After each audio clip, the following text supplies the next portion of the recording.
పిల్ల సిగ్గుపడితే ఆ బుగ్గలోన సొట్ట పడితే ఎంత గ్లామరో హల ఎంతెంత గ్లామరో హల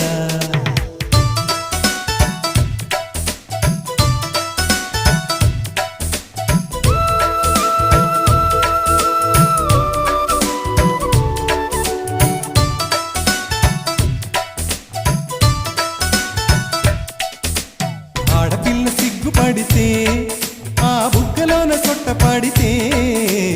ఎంత గ్లామరో గల ఎంతెంత గ్లామరో గల లేడి పిల్ల ఆటలాడితే ఆ ఆటలోన బయట జారితే